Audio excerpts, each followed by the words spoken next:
A short disclaimer before jumping into the podcast. The views and opinions expressed by the interview guest in this podcast are solely their own and do not in any way represent the views, opinions, or position of any organization with which the guest is or has been affiliated. All statements made by the guest reflect their personal standpoints only. Hi, welcome and grüezi to a new episode of Governance Unplugged, Internal Audit Risk and Controls. I'm Thomas, I'm your host, bringing you over 25 years of experience in senior internal audit and risk management roles at the Big Fours, and most recently as the head of internal audit and risk management at the World Economic Forum. Today we are shining a spotlight on a reality that many of our listeners know all too well. Running small audit functions while facing big expectations. I'm personally very excited about today's topic as it highlights the challenge and strengths that truly define lean, high-impact audit teams. Boards want assurance and strategic insights.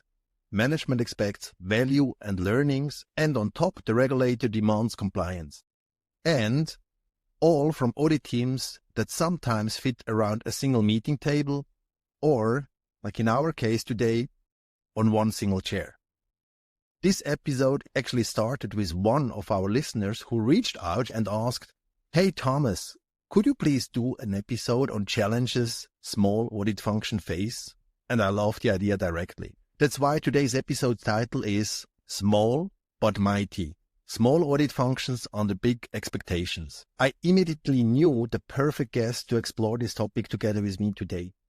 So I'm joined by someone who has lived this challenge from many angles. Ingo Hartmann. Ingo is head of group audit and consulting at Maxon International, where he also oversees risk and insurance management. He brings well more than 20 years of leadership experience across internal audit, governance, risk and compliance. Before joining Maxon, Ingo spent nearly 7 years at ZF Group, which is also known for building the legendary Zeppelin in the south of Germany, leading governance, internal audit, risk and compliance, and internal controls. Prior to that, he was a director of internal audit EMEA at Takeda and earlier built his career at KPMG Advisory, focusing on internal audit, risk and compliance services. Throughout these roles, Ingo has been known for his hands-on leadership, sharp governance expertise, and his ability to make audit both pragmatic and impactful, whether in global corporations or mid-sized organizations. Ingo, such a pleasure to have you on Governance Unplugged. Hey, thank you, Thomas, for your nice introduction about my person. I'm really happy to be here. This is really a topic I'm truly passionate about, and I think many colleagues will recognize themselves in today's discussion. But going back in the introduction, you said Takeda, it was Takata. So Takeda is another company, but it was the former Takata company. Thank you for making this correction. So, as always, I like to begin with a few light-hearted warm-up questions before diving into the heavy topics of today's episode. Would that be okay for you? Yeah, this would be great. I think this is a good start. Okay, good. I love to ask my interview guests, how do your morning routine look like when balancing so many roles? This is a very good question and a very good start into the overall topic. So let's say normally, as usual, and I think you will do the same, I will open my laptop. I will see which informations came in since I closed it. And moreover, the second topic is to check my calendar for the entire day to see, okay, what are the major points I have to concentrate on or to prepare on. And then, for sure, I will have a nice and a good coffee to start in the day and read some news. And if there is some news from an audit perspective, this is always an, let's say, good introduction and start in the day. If there is one piece of advice you could give to one of your previous boss, what would that be? Thomas, I don't think I won't give an advice to one of my previous bosses because they were bosses and I worked for them. But if you ask me to give advice in general to my colleagues, this would be let's say, stay as you are and stick to your values. As the first point. The second point is treat your surroundings with respect, which is really necessary. And the third point is always try to give your best to develop both organizations and or persons and yourself for sure, if they are willing to. And my last starting question is, what are you most looking forward to in the future? Oh, this is also a good question. I think, to be honest, the major topic for audit functions will be how can we take the AI topic into the audit. But moreover, I'm looking forward to the point that organizations and leadership members will take audit not as a pain. They should take the audit functions to really develop their organizations, their processes. But this would mean, on the other side, that they should be also more true to themselves and also to make change, which hurt sometimes in an organization, to go with those necessary changes and improvements. So let's start into the main part of our podcast on a positive note. What are the particular strengths of a small audit team? In which area can they even outperform larger functions? And how important are personal qualities such as communication skills, courage, or others for their success? Yeah, to be honest, I was working in both areas. I led bigger functions and smaller functions, and now I am, let's say, my own boss in the audit area. But the main strength of small audit teams is that naturally they are closer to the business. You don't get lost in layers of hierarchy, which allows for agility and speed, which normally can quickly react when priorities change. Moreover, we often build really strong relationships into the organization because people know you personally, and which is really a big advantage to get to know the real pain point of an organization by getting the true story of them. But saying this, it is often not so easy to take these essential information into audit findings and or another way to communicate or report. Because when you go out with some of the members on a dinner like that, and you get more information when you have a beer or two, you cannot put this into a report. And this is a challenge, how to get this to the entire board members or the leadership teams, you know. Yeah, but that closeness means we can spot risks earlier than a large audit department due to the fact that they are more distant functions when you are a larger function. On the other hand, you also need personal qualities which are really essential, and the communication, the empathy, and something courage to challenge when you're alone in the room. This is really key. In a small team, every individual really makes a difference. So would you say that this closeness and agility can actually turn into a competitive advantage for an internal audit team, helping to spot issues or opportunities before they become big problems? Yes, I totally agree with how you summarized it. So resources are often limited.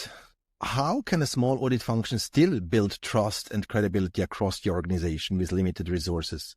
Yeah, sometimes it's really a challenge, and it starts with reliability. If you promise something, you need to deliver it. Be consistent in your quality, even if you don't produce mountains of reports. You have to show that you have a good overview and or a connection into the processes and or the organization overall. As an example, in one of my last audits, a colleague told me something within the interview about their quality tool, which they need to develop on their own. And I knew that there is a current project ongoing and under development in the headquarters to solve this issue. So I link both people together, and some weeks later I get an email back from the guy who was sitting in Sweden, and he told me, "Hey Ingo, this was a really good tip which you gave me, and I connected to the guy, and now we have a solution and I know more what's going on." So moreover, credibility grows when you have been well prepared, when you listen to the business, understand their challenges, and bring pragmatic solutions. When management sees you as fair, constructive, and professional, size doesn't matter anymore. Trust builds naturally.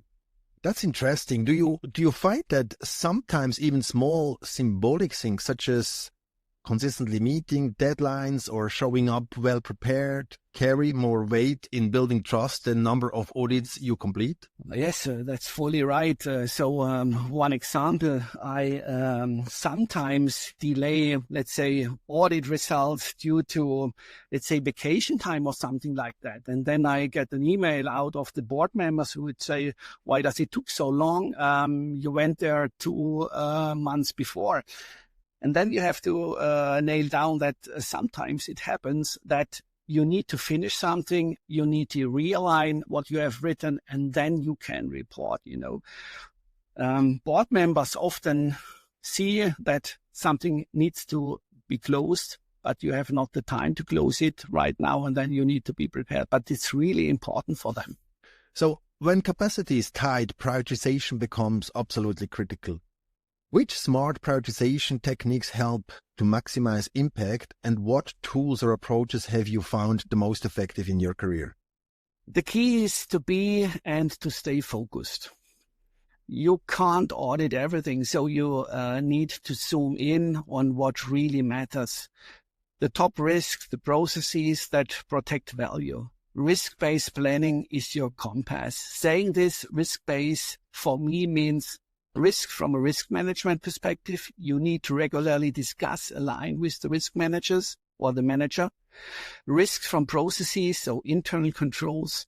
How are processes overall being set up and executed together with the input-output in the IT environment? Or the risks from shareholders, board of directors perspective. You need to regularly ask on this level if there is something to be considered, because it sometimes happens that they have insights from other board activities which could be of interest and which you can take into your audit environment. Tools they don't have to be so fancy. Take those information which is available for the top management. Normally, there are so many informations available that you do not really know which one to take. But don't be shy and ask which ones should you take. And please make it simple and easy to understand and follow. I don't think that reports need to have 50 pages. I think you have to be really focused on what do you want to report and what is the risk for the board members. Ingo, I have 2 follow-up questions, and one is going to be about the 20-80% that you just mentioned. But before going there, you say before, stay focused and zoom in on what really matters. So listening to you, I'm kind of asking myself, is a complete outsourcing model outdated? Because you need to have this closeness, or some people call it the coffee machine talk. You need to understand the culture and DNA of your organization in order to really be focused and impactful and understand what really matters. And if we say what really matters, it's probably not only, yes, important from the board, your leadership, but also from the organization. So my question is, do you think you still can run a complete outsourcing model, or what's kind of an ideal mix or an ideal setup as an internal audit function in order to be able understand what really matters for the organization? Yeah, Thomas, that's a good question. And this is really what matters.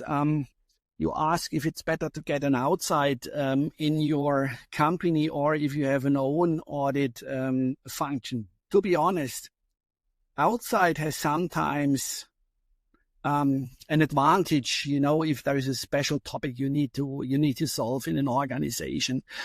But if you are in an organization and you don't have an audit function, how are you close to the processes? How can you be close in the organization at the management level or the lower level, where you really get the pain points and where you can really pick out the topics which are essential from an overall development point of view?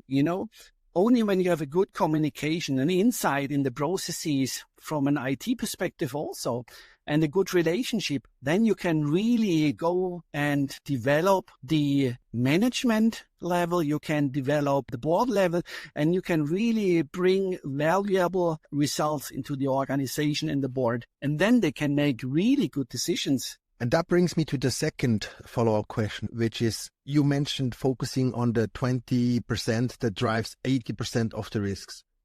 Could you share an example where this mindset really paid off in practice for your team? Yeah, for sure. This is also a good question. And when you see the current situation in the world, which drives the need for different materials, where you need to rethink your supplier strategy and so on.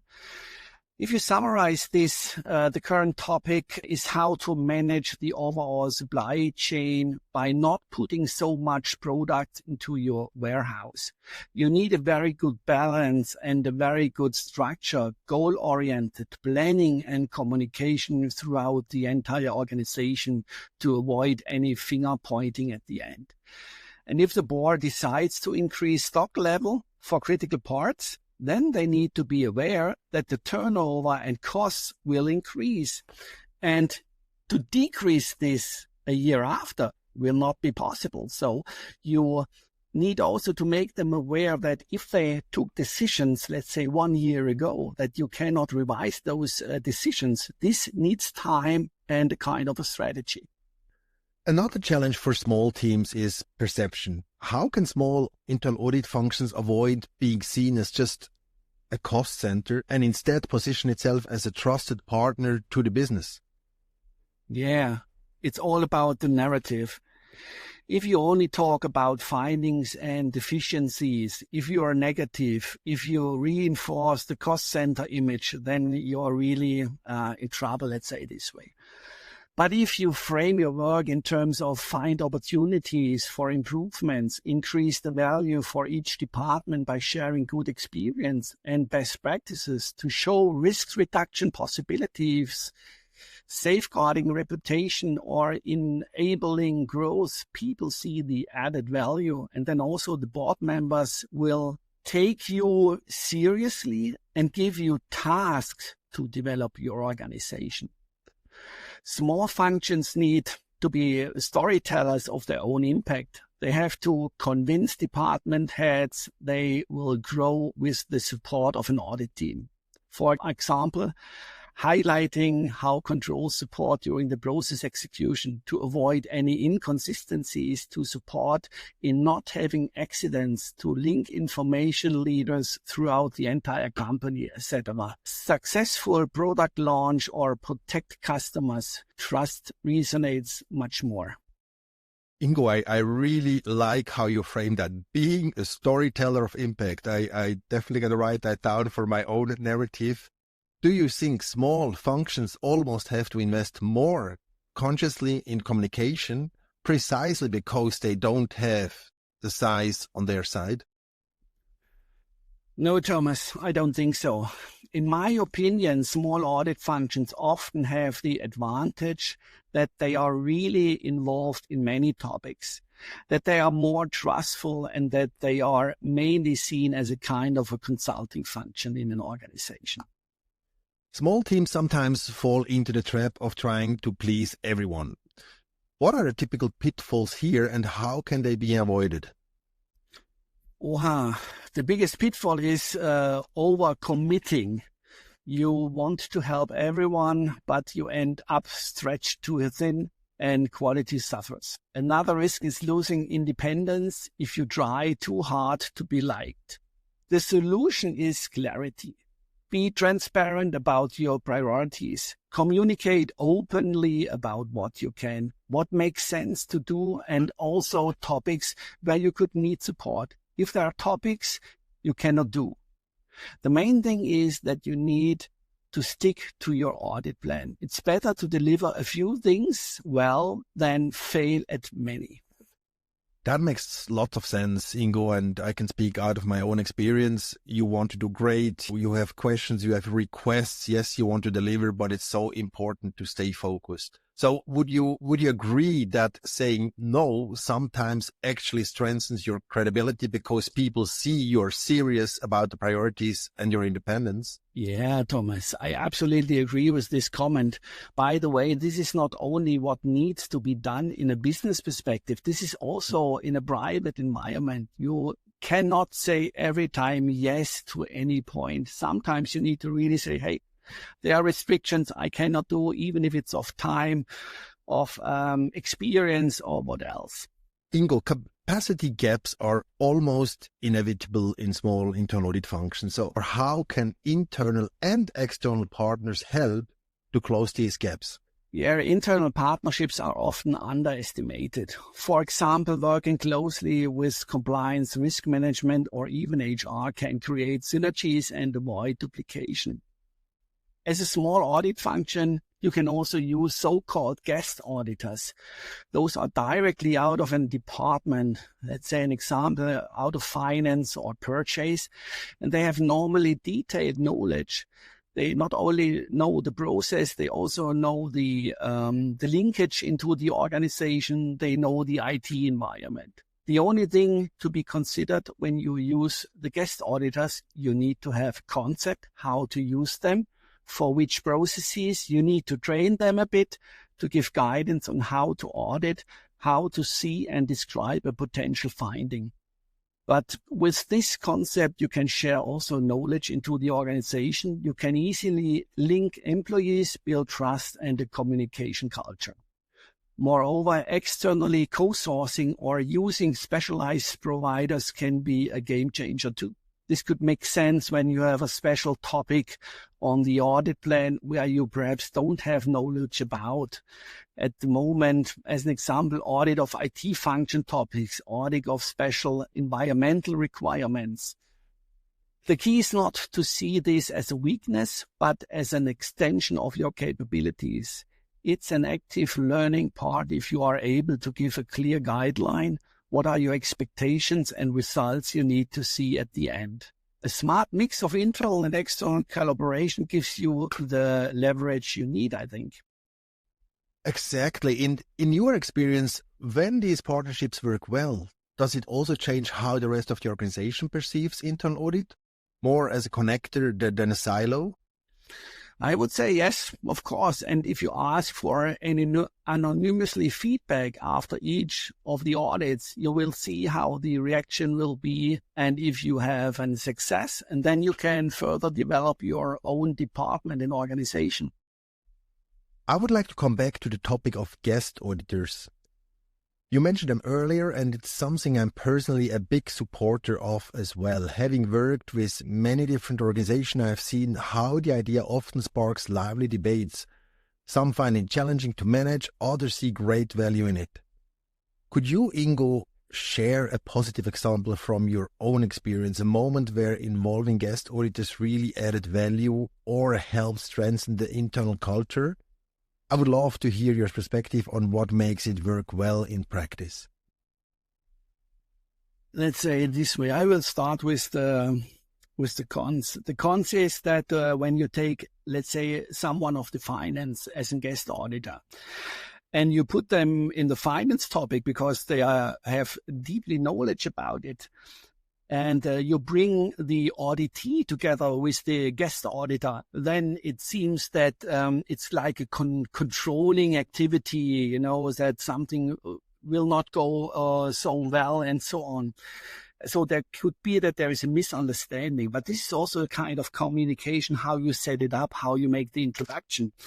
But the benefit at the end is that you really see when they're using the same processes, when they're using the same IT environment, that they can share, let's say, best practices. And this was an advantage in my last audit where I took a finance lady, and she audited the finance area of this entity. And then finally we discussed, okay, which findings did you came out? And she said, there's normally no finding. There are small topics where they don't use the right report, which could make life more easier on the other side. So this is where you can really get advantages and positive feedback out of the organization. Thank you, Ingo, for sharing that. So we already reached our final question, and that is, how can small audit teams strike the right balance between pragmatism and closeness to the business on one hand, and strong focus on rigor and compliance on the other hand? Thomas, I really fear a little bit because your questions, they are really challenging and interesting. It's a balancing act every day. On one side, you need to be approachable, understand the business language, and work pragmatically. On the other hand, you must uphold independence and compliance. For me, the solution is transparency. Be clear about your role. Explain why rigor is necessary, but always deliver it in a respectful, solution-oriented way. Take your experience out of the entire organization and cross-link your, let's say, findings and your recommendations, and bring, therefore, value into the organization. If you show that your goal is to strengthen the business, not to catch them, the balance comes naturally. So, in other words, it's much less about being either business-friendly or compliance-driven, and more about showing that professionalism can embody both at the same time. Yes, fully agree, definitely. You need to balance every day, see where you can bring benefit into the organization, where you can support. You need to see where you should be perhaps harder and where you're softer. When to communicate in which way and to whom, this is also very important. Finally, it is a daily act on the tightrope, let's say this way. Ingo, thank you so much. This has been such a rich conversation, and this is a topic. Going through that today, I really feel I probably will bring this back up again and have other podcasts on this topic, because there's so many people out there who run small lean internal audit functions. But that has been an amazing start today. And you have shown us that small audit functions can truly be mighty by focusing on their strengths, building credibility through consistency, and using smart approaches. Ingo, before we wrap up, 2 final questions. If you could give one piece of advice to every head of internal audit, of lean internal audit functions across the globe, what would that be?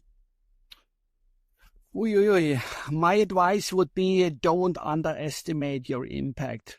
Even a small team can drive big changes if you stay focused and true to your mission, and stay to your values and have an open and honest communication. I think you won't fail. You will be the winner in an organization. And if our listeners would like to connect with you, where would they find more about you? Where can they best connect with you? Yeah, this is an easy task because I think we are all in LinkedIn, and via LinkedIn you can really contact me at any time. And normally when I have the time, which is, I will take the time, I will get back to the respective person and also, receive, let's say, feedback. This is also something where you can really reach me out on LinkedIn. And we certainly will make sure to put the link to your LinkedIn profile in the show notes so people can easily reach out and get in touch with you. Thank you so much, Ingo. That was really great having you here today. Thomas, thanks to you. The podcast series is really a good chance to get really inside information, and it was a pleasure for me to talk to you. So thank you very much. Thank you, Ingo. And to everyone tuning in, thank you for joining us. If you enjoyed today's episode, please subscribe and leave a rating on your favorite platform. Follow us on LinkedIn and visit us at www.keystone-governance.ch. And as always, let's build smarter, more resilient organizations, one conversation at a time. Stay bold, stay informed, and keep driving governance excellence.